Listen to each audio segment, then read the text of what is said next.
Welcome to the Type 1 Lifting Podcast. Now enjoy the show.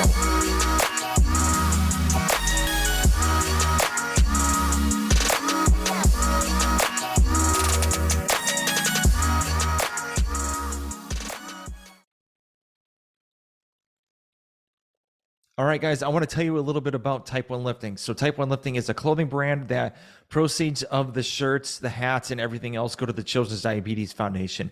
This whole t-shirt company started from me taking care of a 5-year-old girl from the emergency department at the Children's Hospital I worked at in Atlanta for a while back. I thought I needed to do a little bit more than kind of just talk about my story. So this is how I started the clothing line, because I wanted to show people that even though diabetics have this really bad disease, we can still do amazing things in our life, and diabetes won't stop us reaching our goals. So go check out type1lifting.com. And, if you have any questions, you can always reach me out on Instagram. It's Type 1 Lifting, and hope you guys enjoy the show. Hey guys, we have a new sponsor for the Type 1 Lifting podcast. The company's called Liberté Lifestyle. So Liberté is a French word meaning freedom, and the company was founded on the desire to have freedom to choose what we want to do with our lives. I actually had the owner, Nicole, on my podcast on episode 28, so if you want to go back and listen to her, she talks about how she started the company and what she wants to do in the future with the company, which is pretty cool. So they actually have knee sleeves, wrist wraps, shirts, shorts. Love the knee sleeves. I have the ice cream knee sleeves, and I love them so much. The neoprene's still good. The seams haven't split compared to other knee sleeves that I have had in the past, and I'm planning to keep these for a very, very long time. So Nicole actually gave me a promo code for you guys too. So it's all capital letters, TYPE, and the number 1. So it's Type 1. So go to libertelifestyle.com, check out what they have in the store, use the promo code Type 1, and save some coin. Now let's go to the episode. All right, guys, welcome to another episode of the Type 1 Lifting Podcast. I have third-time guest, first ever I've had a third-time guest, CrossFit athlete Hannah Hardy. How's everything going? Oh, I'm great. How about yourself? Good. Thank you for doing this, by the way. I do appreciate it. Especially, I've never had a person do it 3 times. I've had one other person do it twice. Actually, no, 2 people done it twice, never a third time. So this is fun. Like when you asked to, do an open recap and a quarterfinals preview, like this is what I love talking about. So I get to geek out on, everything that happened and, speculate on what's to come. So I'm honored to be here. Awesome. Very cool. So obviously you killed it. Like I said before in the open, I was pretty close to quarterfinals.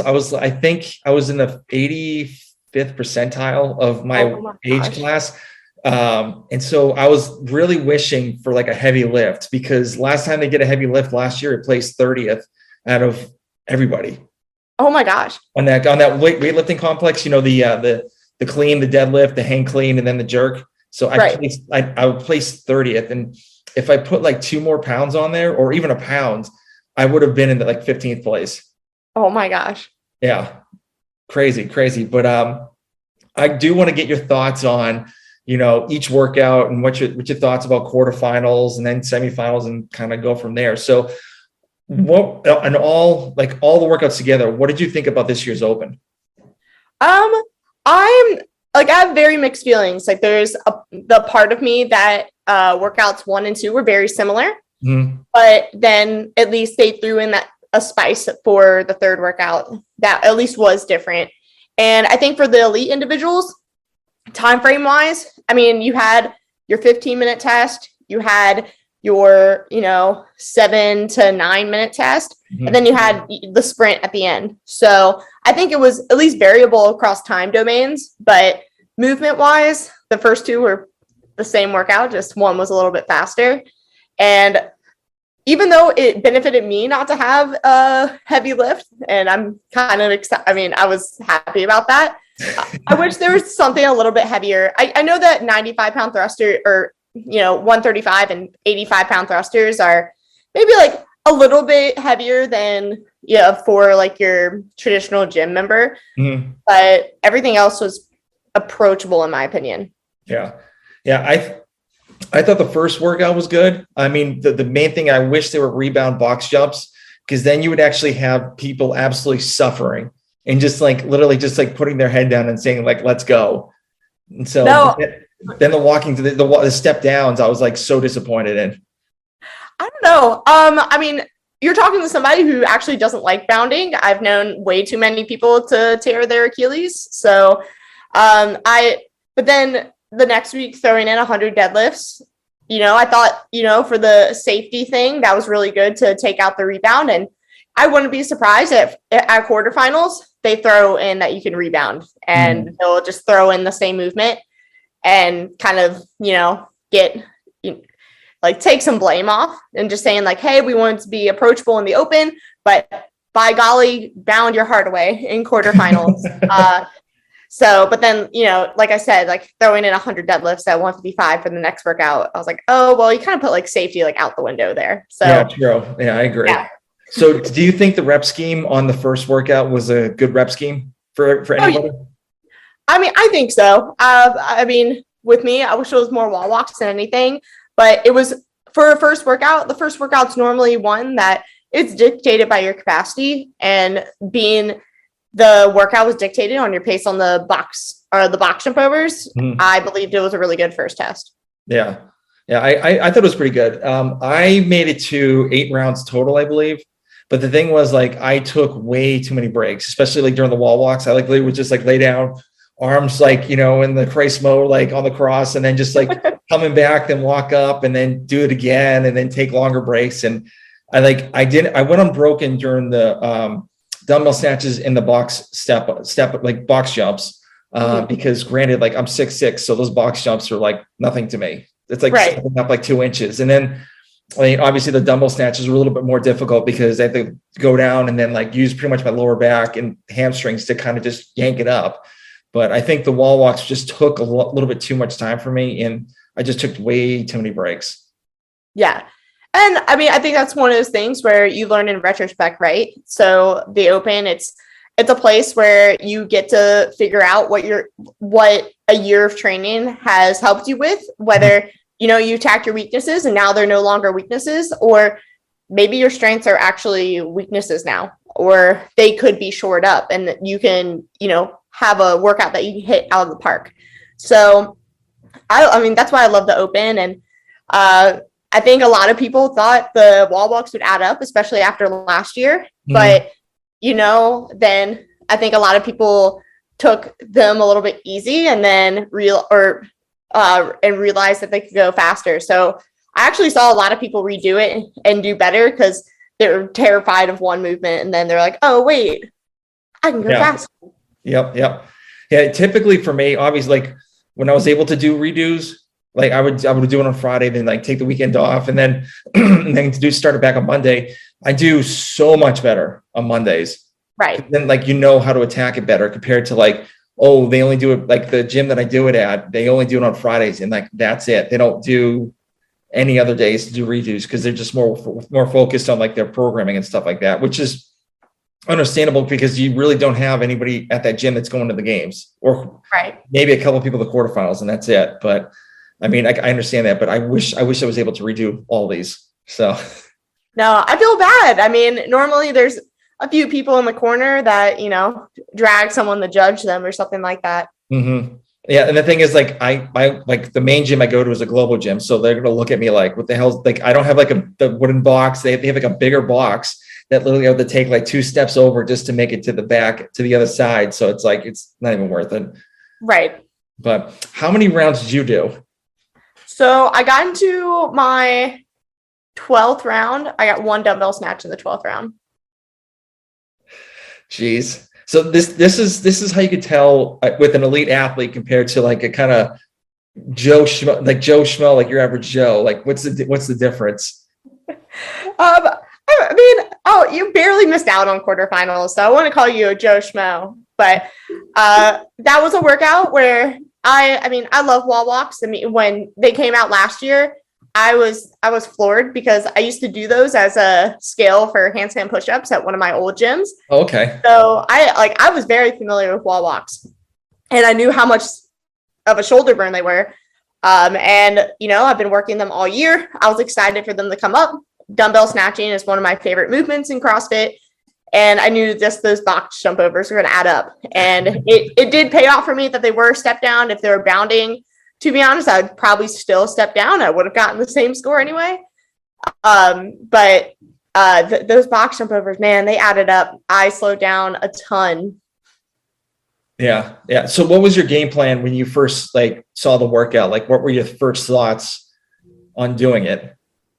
I just knew that I had to just keep in touch with my body and how it was feeling. And I knew that like my natural pacing, I was probably going to get slower and slower rounds. Mm-hmm. But it was just one of those things where I just like trusted myself. This is, like I said, like this is my 8th open. I've been doing this competitive thing for over 5 years now. So it's kind of like I trusted myself and what to do. And I didn't let the craziness of Friday Night Lights dictate the pace that I wanted to go. I just set out, and I knew that the box jump overs were going to slow down, but I could keep up the pace on the other step at least. So that was my plan going into it. It wasn't like anything too crazy. I wasn't looking at the clock. I'm not one of those people. I normally freak out if I see that I'm either not, if I'm like right on the pace, or as soon as I fall off, I'm not that good mentally. So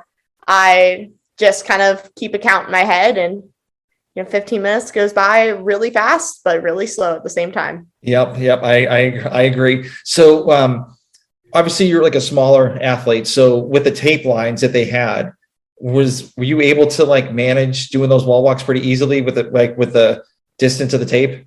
Yes. So luckily I am the average CrossFit height for women. So it paid off for me. It's pretty much exactly where I do my wall walks. Mm-hmm. And unfortunately I did see it not bode so well for like my teammate. She's 5 foot. So seeing it basically like kind of like at her nose, I was like, oh, I feel really bad for you. Yeah. And then I saw my old teammate, Kim, she's like 5'7", 5'8", and I was like, wow, I wish that I could pretty much do like basically 2 steps and be back at the line. Yeah. Like for me, the wall walks, it took me, I'm thinking like maybe 3 or 4 walks just to get to the tape. And I was just like trying to go as far as I can just so it won't tax my shoulders too much. But like, I don't know. I was so gassed. I was like, and plus like I do these workouts. There's no there is Friday Night Lights, but it's like 5 a.m. in the morning. So there's like, they have to keep the lights on, and it's like completely pitch dark. And, it's like, I wish I was able to do it maybe mid-afternoon. I think I probably would have gotten a better score if I did it like later on in the afternoon. Right. I mean, man, kudos to you for doing that so early. I did it super late because one of my teammates couldn't get there until super late because of work. So, but oh man, I got to like have my whole day to worry about the workout, but at least wake up. Yeah. So do you typically do with your teammates? Normally we push each other so much. So I love just like kind of being like a rabbit, or I love having like someone to chase. So, how it worked this year, I actually got to see one of the other teams go in an earlier heat. So I kind of got what their game plan was, where they fell off. And then, an hour later, that's when one of my teammates and I would go. So I didn't want him to be alone. Okay. So that's how we did it. We did that 2 weeks, and then the 3rd week I was out of town. So I at least got the lowdown of how it went. Mm-hmm. Yeah. So did you redo that test, or are you more like a one and done person? I promised myself I would go one and done this year, and it was hard for the 3rd workout, which I know we'll get to, but I knew that like the goal is the games, and I know that we will easily make top 25% in the continent as a team. So I told myself, you get one chance, you better make the most out of it, and better not disappoint yourself. Yeah, very cool, very cool. So now we're going to go to the second one. So I'm not a big fan of deadlifts, but this was a deadlift and bar facing burpee workout. So if people don't know what it is, it was started from 1 deadlift, 1 bar facing burpee, all the way up to 10 reps. And then it goes back down to 1. And you had, I think it was like 10 minutes, was it 10 minutes, right? Right. Yeah. 10 minutes to finish the whole, the the whole pyramid of that whole workout. So I only made it to the eighth rounds of the opposite way, because I just realized my endurance just went to crap. So it was, I'm blaming COVID on this one for, because I've had it like a couple months before. So I still haven't gotten the engine back, but I'll blame it on COVID for today. No, man. And like you said, you're a really tall athlete. You have a really far way to go. Yeah. And so like when I was doing the deadlifts, I was pretty much like, I picked it up and then just like my whole upper body and back body just went loose on the way down. And so like, it was like less effort for me to like drop it. So it looked like I was like trying to slam it on the ground and then pick it back up again. But that's not what I was doing. But I saw a lot of people doing that too. It was pretty funny. Oh my gosh. No, I mean, I think that's like the only way you could have like survived that workout, which probably wasn't good for everybody's backs, but definitely know that if you go really fast down with the bar and you don't bend the elbows, you just keep them straight, the balance off the ground really helps. Yeah. Now what you finished it, and then what was your time? My time was 8:35, I think. Okay. How did you attack that workout? Did you go like straight through? Because like for me, I went way too hot. Like the first 5 rounds, I was done in like a minute 30 seconds. Oh man. See, like I said, I don't look at the clock because I think I would have freaked out. Actually, like fun fact, Tuesday I sprained both of my Tuesday before that workout, I sprained both of my SI joints. And I was freaking out because I like just literally couldn't do anything with just like hinging or even walking the day before and even the morning of. I was freaking out, and luckily, I'm in chiropractic school, so I went to the clinic and had someone do some acupuncture, and I pretty much just prayed that I could get through it. I also belted up like a champ, and I just told myself I got to get through this workout because I didn't want to wait till Monday and then be affected for the third workout. I would at least wanted a week to recover, even if I just did absolutely nothing that weekend if I was hurting. So I told my judge, I said, if I tap out on this workout, let me tap out. I had no expectation going into it. And then ended up, that was my best workout of the open. It was a really good workout for me. I love burpees, and that deadlift weight is, something I can rep out at least. So I just told myself, it's more of the same thing as the first workout. You just got to trust your ability to pace, and at least paid off for me. Yeah. Now, did you go unbroken most of the deadlifts, or when did you start like breaking them up and like splitting them? Oh, I just went unbroken. God, I hate you. I really hate you. Like I said, I don't have far to go. And I knew that, regardless of what I could do, I could just rep out the deadlifts. And it was like, I knew I wasn't going to fail a deadlift. It was just like, how bad do I want it? And I really wanted that workout to be over. So, no, that was a really fun workout. That was the most fun workout for me in the open. Okay. Now I thought I looked at the leaderboard, and were you like 40th? Out of the world, which is insane. Absolutely insane. No, like I said, this was a really good workout for me. I knew I was going to do really well. I was actually salty because one of my friends beat me on that workout, and she redid it. She did it, and she's over in South Africa right now, and I think she was somewhere at elevation and didn't even finish it. Ugh. And then that Monday came back and annihilated it. I think she got top 20 in the world, and I was like, I don't understand how you did that twice and then murdered it. And especially traveling too from South Africa with the time zones and all that stuff. Yeah, no, she was a champ. Like, she had a wedding that weekend and then like came in and, posted that time. I was like, well, I wish I was that fit, but I'm floored. I mean, that was around a couple of years ago, I got in like the low 30s on the ground overhead bar facing burpee and workout. And so I was like, okay, this is a very similar workout. And I knew I could do really well. Yeah. I remember that you could either do the snatches or the clean and jerks.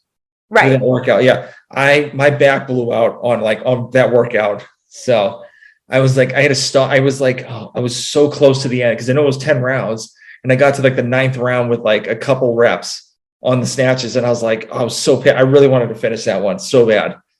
Oh my gosh. That year it was crazy because for that workout, I did it. I finished the workout. I didn't because of just like the craziness of Friday Night Lights. Mm-hmm. Didn't have time to like film my weights before. And then someone went over and stopped my camera. And I literally just stared at that guy and literally I think he like left the gym after that and did not come back for like a couple years because I was so livid. Luckily I did better on the redo that year, but I was so mad because I was like, yo, like I did not want to redo that. I was dying in that workout. Yeah, that one sucked. But obviously with like the first workout and the second workout, they were kind of the same. And like I know I've seen a lot of people, like I've heard a lot of people like giving like a lot of flack for that programming for both of them. I mean, obviously it could have been a little bit different, or like, obviously both of those were kind of in your wheelhouse anyway. But right. But yeah, so, I mean, yeah. So do you think that these open workouts were scheduled programmed by Dave Castro? I don't think these were. I think there could have been like variations of, but I don't think they're the exact workout. Again, we'll get to 22.3, and I think that was his workout, but or at least very similar. But yeah, I think these were a little bit different. Again, I think Dave Castro would have allowed a bounding box jump. Mm-hmm. And then I don't know. This is a hit or miss because I could see him program something like this.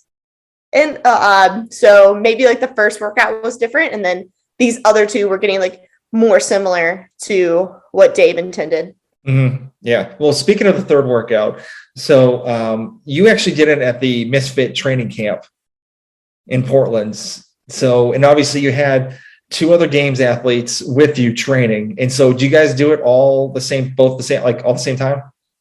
So that morning, pretty much all of the female games athletes did it. And I got to actually judge Paige. I was planning on doing it the next day with Austin because he's my coach. We're 1-1 in the open so far. So, it was like a race to the finish kind of thing. Like who could, is a Padawan going to beat the Jedi Master? Yeah. Side note, yeah, that didn't happen. Padawan's still a Padawan. But I at least got to see them go, and it was the craziest thing I have ever seen. And because I was beating them on the leaderboard that far, I just thought my fitness was at that caliber. And I ended up doing it with the teenage athletes like later that afternoon. Mm-hmm. And yeah, no, that strategy did not pay off for me. My triceps blew up in the bar muscle ups, and it was kind of all downhill from there. I did big sets, but I should have just broken up the bar muscle ups into like quick sets rather than like resting at the top. And then, so my triceps would have been a little bit more fresh to rep out the thrusters at the end. Mm-hmm. I hear you. Now, I forgot to mention, so you had Caroline Connors, you had Paige Semenza, you had Kenzie Riley, you had you had Austin Spencer, and who else was there? Alexis Johnson. That's it. Yeah. Sophie Shaft. Jenna. I cannot pronounce her last name, so I do apologize if Jenna listens to this. And then there was a few Masters Games athletes there as well. Justin LaSala was there as well. So, okay. All right, cool. So what was your time when you finished it? So I finished it in 6:07. God dang it. So I got to the 7th thruster on the 135 because I was so bummed. But to be honest with you, like I don't do muscle ups because the gym that I go to, I can't. There's no way I can do it because I'm doing it on those power racks, and so the gym actually has these like prongs that stick out to hold the barbell. Okay. So on the squat rack. So literally if I'm doing a muscle up, like I'm like literally my forearms are just like scratching those like little like things that are sticking out to hold the barbells. And so I do like one at a time and that's it. or either that or like chest to bar pull-ups or like strict pull-ups and then dips after. Because like I'm like, there's no way I could do like multiple sets, or at least if I go to the other side of the rack, they have like the multiple like positioned handles on the other side, and it's like not like a straight bar. And so, and you do a muscle up and then your shirt gets caught on like the top, like the middle, handlebars, and I'm like, I can't fall down or my shirt will rip. So I'm like, I'll just do one at a time, whatever. No, oh my gosh, one of my classmates, he reps out bar muscle ups at a Globo gym here, and he'll do it like on those bars. And I literally all the time, I'm like, why don't you come to my CrossFit gym so you can actually like do it on a real bar, and maybe I can teach you like how to do a kip, because he's basically just doing strict bar muscle ups.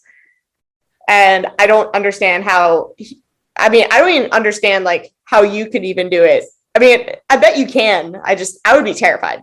Yeah. So the way the first round of muscle ups I did 3. And so they weren't the prettiest, because like I need to get the technique down again. But like a couple of years ago, I was able to like, just rep out like 4 or 5 of them, like no problem, like with ease. And so then it just once again, my endurance, COVID happened. And so it's like, I was dying. So I was doing like one every like 30 seconds or something like that. And then it got to the point where I was like getting close to the end, and I'm like, shit, I got to rep these out. So I did 5 thrusters, and then I just dropped it. And I was like, you know what? I after I finished, it's like, I really should have held on to the bar and just went for it, because it was like, I think it was like a minute, 30 seconds left. And then I could do thrusters, no problem with 135, because like I lift pretty heavy weight. And so I realized after the end, I'm like, I really probably could have finished that workout. And I was really hoping that I did finish that workout, but I was so bummed that I didn't.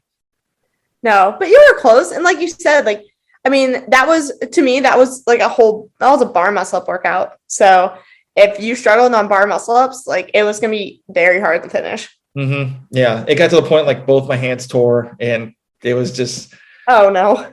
Yeah, it was not pretty, but I just kept on going, because I was like, I don't care, whatever, just get it over with. And just like, I was like sitting down, I was like looking at the video again, because I recorded myself, and I was like, I really shouldn't have taken a break there. I should have just stood up, did another one, and like, but whatever. But so why do you think that was a Dave Castro workout?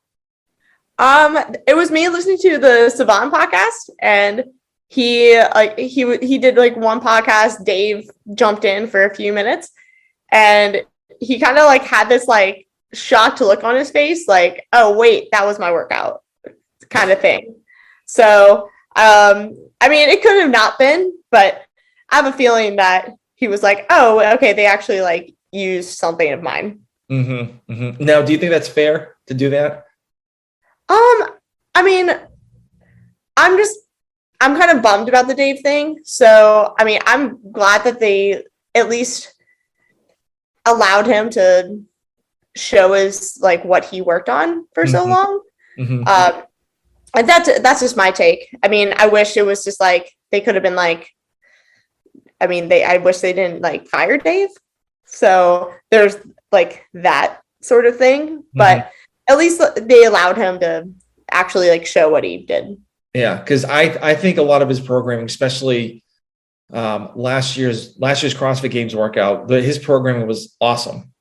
I thought that was the best. I thought it was the best program CrossFit Games he's ever done. So I mean, and I wish, and I know like it's kind of like an art programming for like games, or like even in your local box, it's like an art form. It's like, okay, I want to hit a certain number of people, like to do a certain number of, this lift here, but I can't overdo it for like later on in the week. And so it's like, it's tough to do. And he knocked it out of the park every time. And I think the reason why they let him go was just because like he hunts and all that stuff. And I guess some of the new regime doesn't really like that. And he can say whatever he says, whatever he wants. No, I was like, I understand that. I think it's very hard to have a personality like that. But I also think he was a really great leader, and he wanted the best for everybody. And he would, drop anything for anyone at that company. Yeah. So there's a part of me that is like, I understand where CrossFit's coming from. I mean, especially with the new regime, they're they're very business-like, and CrossFit has really never been that way. However, I mean, I really do think you lose a leader in Dave that just like knows how the company runs and has a lot of respect in the community. And I, like you said, like he has an art to programming workouts, and he has like the whole picture in his mind. So, and I mean, even reading his book, you'll see that, and any like podcast or interview, you see that, and you see like how much he cares. So I mean, it's a shame. I do miss him, but I wouldn't be surprised if we don't see Dave in the future. It's somewhere else. No, I agree. So with the quarterfinals, because you made it, so typically, like, what do you do before like the quarterfinals? Do you take a rest week before? Because I know it's like 2 weeks before you start back up again. So like, what's your, what do you do during the first 2 weeks before you start back up again? So now, I mean, this week's like our last like big training week. So we'll like still train this week. We'll hit, and then starting around like Saturday, it's more of you hit high intensity workouts. You'll start like decreasing the volume though. So that way, I mean, your system's ready to be doing like something at 110% or doing a couple pieces at 110%. So that's what this week looks like. From Saturday, start dropping the volume. And then that way, going into quarterfinals week, we'll do like Monday off, Tuesday, Wednesday's like a primer day. And then Thursdays we start getting the workouts. And, since they do come out a little bit earlier, like it's 3 p.m. here on the East Coast. I mean, there's plenty of time to, get some workouts in on Thursday. I mean, last year, the team, we did 3 workouts Thursday, 2 workouts Friday, and we're done. Okay. So, I mean, I wouldn't recommend any of the individuals do that, but that would be a thing of definitely have a like short primer day. So you're not going into a quarterfinals, just feeling lethargic. Like a lot of people, especially after like a complete rest day, it's very hard to get the gears rolling.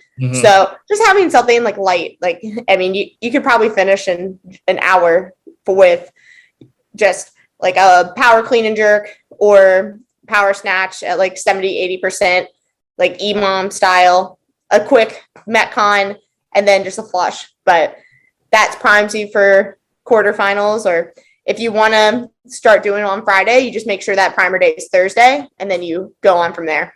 Okay, very cool. Yeah, I for some reason with the daylight savings change, and like I just felt absolutely wrecked. So I think I've worked out once, and it was just like a struggle this week so far. And I'm like, I need to take a break. So I just took a little break, and so I feel a little bit better now. And plus, like, did the daylight savings actually jack you up too? I think I just had to pull through since that was like the last day of the training camp. So man, I did. I mean, but then coming back home, it definitely hit me. I mean, especially with my travel situation, I did not get a lot of sleep like the next night. So, and I think it like takes a couple days for the body to be like, oh wow, it's like really dark when you wake up. But throughout the day, like at least like the sunlight's out. So whenever I have to train at night, like at least now it's like, oh, okay, like the sun is setting now. It hasn't been dark for a few hours, and I'm just sad. Yeah. Yeah. Very cool. Very cool. So, what do you think that's going to show up in the quarterfinals for you? Man, I mean, looking at the equipment list, I'm glad the rower's in there now. So I think that's exciting, and I'm glad it is, because I really do think that the rower is a great test of monostructural movement, or else like what you have double unders. That's really it, because you say burpees monostructural, but that's technically a gymnastics movement, right? Because it's body weight. So I'm just really glad the rower's in there. I'm wondering if, because they didn't repeat any workouts in the open, they'll repeat in quarterfinals. So that could be something. I mean, maybe it shouldn't be the GHD rope climb pistol one, just because it wrecked everybody. But I wouldn't, put it past CrossFit. that just seems like a trend sometimes. Yeah. So, Yeah. but I mean, I wouldn't be surprised. I think it would be fun to have like a strength ladder, but I think that's very hard to set up with quarterfinals. They kind of brought it up at semifinals with the online ones with the heavier or increasing snatches. But I'm expecting some sort of lift for max weight, then probably like, again, like one sprint, and then the rest of them being in like either like an 8-minute time frame, and then probably like two, like maybe like 12 to 15-minute time frames. Okay. So do you follow the leaderboard at all, or just kind of just worry about yourself? Oh, I follow the leaderboard. It's fun. All right. So who out of like all the people on the leaderboard, who was the one that surprised you the most? Surprised me. Let me pull it up right now because just to make sure that I, get my names right. Well, I know I'll give you mine. So the Brute team. So like Phil Toon, James Sprague, like all those dudes over there, like they were in the top 5 on everything. And it was just like, where did you guys come from? No, I mean, I think just because I've heard so many good things, and, they're down here in Florida with me, so I might have a little bit of insight. They train hard down there, and I think how they set up their training camp is really good. It's okay. They have the motivation with all of the competitive athletes, but they don't do the same workouts. So, you get that camaraderie without having to like sell your soul to win, and you're not competing 24/7. Like you're actually focusing on training and practicing, but you're being inspired by everybody around you. Yep. So I think that's the way to do it. If you go to a training, or if you're in like a training hub, that's probably like the best case scenario. Plus I think it's really good for, Emma Carey to be with like all the guys. So that was pretty much where I came from. I like it when you have like the girl of like Tia Claire Toomey and then Nat Fraser, and that was a really good training duo. So I don't know how the guys are doing it down there, but I think guys can get along better than girls. Girls are just cutthroat. I agree on that one. So yeah, and Roman Krennicroft's working out with actually training with them now. Yeah, which is another guy to throw in that whole little batch and just like get better and better. Yeah, I am so excited that he finally got his visa, and I really hope we get to see him at the CrossFit Games, and he gets to finally show like why he belongs there. I mean, granted, like he was in the virtual one, but I don't think he's like the best just online athlete. Yeah. But get him at an in-person event, and I think he just thrives off of that. So it's gonna be really fun to finally see him in action. Yeah. But just like going back to the leaderboard, I'm like, I mean, I don't think anybody is like, shocked by this, but I love that Mal O'Brien won. Yeah. The Open might not be it might not be like your full test of fitness, but to start on such a high note is just awesome for her. And I'm just so excited to see how she improved this year, especially being under Matt now. Yeah. And she hasn't even peaked yet. Right. Which is even more dangerous. Like I've been listening to other podcasts, and they've been pretty much been saying like they haven't been working on that stuff yet. And so they're doing other things, and like to do not any of that stuff and become first place. It's like, it's insane. It's like, holy cow, really? This is unreal. Like what's going on over there?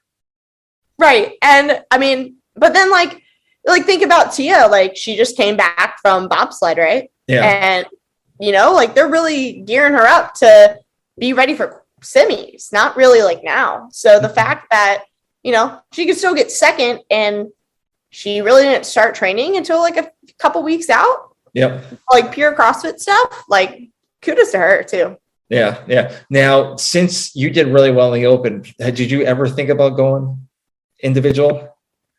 I'm getting questions about that. I committed to team this year, and I want to be a really good leader for the team. Like that's what I'm really excited for it. I'm excited to just throw down again. And I thrive in the team environment. It's fun. But after this year, I mean, like I said, 2 of them might have gone like really well and they're very favorable for me, but it definitely opened my eyes to see like, hey, like I actually have what it takes to go individual. So you might see me on the floor by myself next year. Okay. All right. I'll take that. Now everyone heard that. It's recorded and it's going to be posted online. And so, yeah, she may go individual next year. So just be on the lookout. Yeah. Yeah. Very cool. Cause like I saw your scores and I'm like, you probably have something like itching the back of your neck being like, I could probably do this. No. And I really do think the quarterfinals camp really opened it up to me. And just even like talking to like all the individual competitors there, especially Paige and Kenzie, who went from team to individual. And I talked about like how their transition was, what made them want to go individual. There's also me being like seeing Alexis going from individual to team. And then now like being in like, the Mayhem Empire, like that's incredible. And I'm very jealous of that. And like, I'm just like, man, like how do you even like get that opportunity? So like, there's me, like, I'm like very enticed with individual and wanting to see like what I can do on my own, but just seeing Alexis do so well and like in the teams and impressing like a lot of other different camps, like there's that too. And I'm kind of jealous of that. So I'm very on the fence, but I'm leading more and more to individual every day. Okay. All right. Very cool. And now I kind of want to dive a little bit more deeper into the Misfit quarterfinal, the Misfit camp that had this past weekend. So I wasn't able to make it. I really wanted to go, but stuff happens. But how many people were there? And so what was like the atmosphere like when you're doing the open workout? And then I know you guys sat down for a couple talks here and there and did other workouts the day after. So what happens at a Misfit training camp? So normally in general, we'll have 2 workouts each day. We'll have 2 talks and talking about whether it's how you like what the lead up is for training, your mindset, just getting everything together for like a quarterfinal situation. That was a new talk this year, to just your athlete IQ. So your mindset, your body through training and recovery, and also like leaning on experiences that you've had in the past to dictate like how you should game a workout, or in training, like what you need to work on and like why you need to work on it. So those are really big talks. There's also just even like how to like approach a workout. And if you see something that is, let's say there's like a machine, like, do you know like how many, like if you rode at 1050 cal per hour pace, how fast will you be able to do, let's say 12 calories? Like, do you know that number off the top of your head? And just like how you can, dictate workouts based off of that, because normally like movements like that, that's like what wins workouts, rather than movements that are kind of dictated by like this natural pace, like a wall ball or a toe to bar. Like you can speed it up like a few seconds here and there, but like over the grand scheme of things, you always have like that certain movement that pretty much dictates the workout. Like for 22.1, it was the box jump overs. Like however fast you can get through those is going to dictate who wins the workout. So we had really cool talks like that. We'll go over like whatever workout we do, go over like different technique things for each movement in the workout. And then in this situation, we'd have a judge and then an athlete who would do the workout. So and we like learned like how to properly warm up. So, we have like 15 minutes to just slowly, gradually increase our heart rate. And then we'll go into like more so like mobility stuff. And then you'll go into a primer to jack your heart rate up, let it come back down. And then you get to attack the workout with the best intensity. So that's kind of like how, and then you'd have a cool down. Cause like, you can't just like go from like 200 heart rate to 60. in like 2 minutes. Your body also doesn't like that. So like slowly bring your heart rate back down too. So it was us, like we had 4 opportunities to like work on, okay, how should you approach a workout from the start to the finish, which was really cool. And, you know, we also got to, you know, find people that we wanted to go head to head against. So like I had the opportunity to be in Alexis's heat sometimes. I had other times where I got to go against Paige. I had other times that I got to go against the teenagers who they rock and are better than me in like most aspects. So it was like really cool to like and it also like helps you like in a like an in-person setting. I'm really bad at looking at other people and see where they are in the workout. I normally just stay in my lane. Mm-hmm. Whereas like, you know, how Matt Fraser, you know, when he's dominating the workout, he like slows down a bit. Or if he sees he can catch somebody, he goes for it. Or if he sees like someone's really close, he tries to sprint and, you know, get the other athlete to think he's untouchable and they'll slow down. So that was like also a way to, you know, gear up for semifinals too. Very cool. Very cool. Yeah. I know they do training camps like pretty much throughout the whole summertime. So did they talk about any new training, any places they're doing the next training program? They're hinting at a summer camp. I don't know when, but be on the lookout for that. I wouldn't be surprised if it's after the games. So I highly recommend it because you do get like that whole entire experience and you get to learn so much from them, from movement and like movement technique stuff to, again, like how you warm up and how you cool down, because that's going to dictate a lot of like how your workout goes.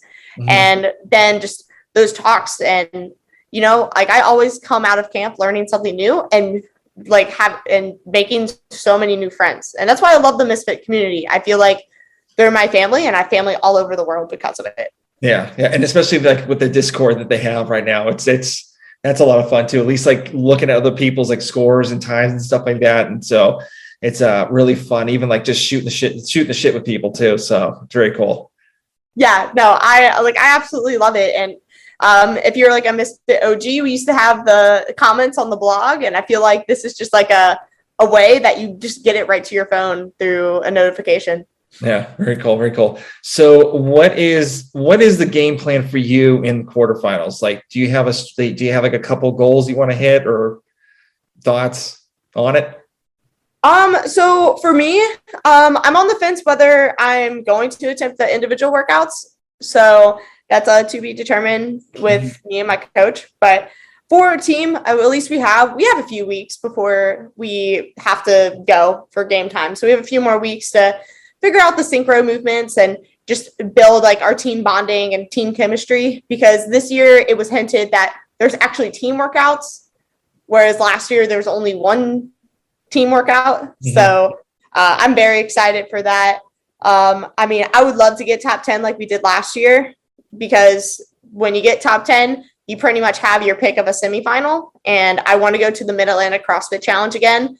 Not only just 12 Labors put on like a super cool event. Granted, they do have 2 this year, but I want to go to MAC just because it's also a Memorial Day weekend. So it kind of fits with a chiropractic student's schedule. Okay. But I would like either or. Like I want to go to Syndicate Crown or MAC just because I know that the best teams are going to come from there because they program the best team workouts. 12 Labors is known for their team competition. Mm-hmm. And it's really fun seeing the individual competition because they have some brutal workouts for the individuals. Yeah. Do you have like any guesses on like a new implement, like a piece of equipment that they may use? Man, I don't know. Last year they brought out that torque tank. Yep. So I don't know if they're going to have something new, or maybe they're just like throwing the flip sled because apparently everybody loves that. I mean, I wouldn't mind that. It's a fun implement. Mm-hmm. And I wouldn't mind the torque tank either.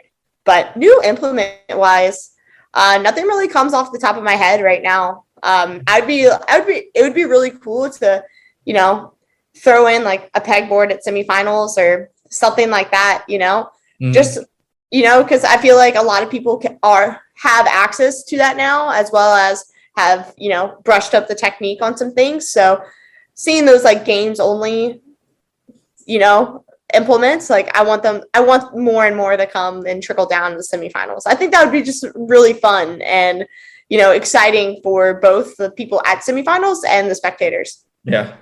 You know what I kind of want to see?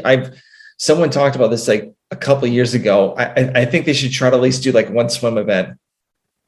That would be fun. And I really do think that would like line up for the games, right? Because you're always going to have a swim event at the games, whether it's, in a pool or a lake now. So like, I would absolutely love that. If they could, I mean, granted, I have a swimming background, so like, of course I want that. But if there's like some way they can do that, I mean, it's just a broader test of fitness, right? So I think that'd be absolutely incredible. Yeah, very cool. All right, so we're getting close to the end. Since you're the third time guest on here, I don't even have any questions for you. So because you've already set up twice already. So do you have any like final thoughts about the Open, the quarterfinals, or anything at all? Or I'm just excited to see like where this goes and seeing like where just the new leadership takes it. And it just brings new opportunities to the sport. And even though it's sad seeing Dave Castro go, we can't just be sad about that. We have to take it what it is, and we're still going to get a test of fitness. We're still going to get the CrossFit Games. We're still going to get a CrossFit Games champion. So I'm just really excited to see where it goes, and I'm just excited to make it back to the games. So that's all I have. Awesome, very cool. Well, thank you for doing this, and we'll talk later. Awesome. Let me stop that. And then I don't know how to stop this. TikTok. I don't even know where to start with TikTok. I used TikTok to make reels at first, because like the reels, like the original version, like to make them was so hard. And then now with like reels, like actually being like compatible with a lot of things, like I just like I was like, I don't use TikTok anymore. Yeah. Well, I talked to this guy, like I talked to this thing on, let me stop recording too.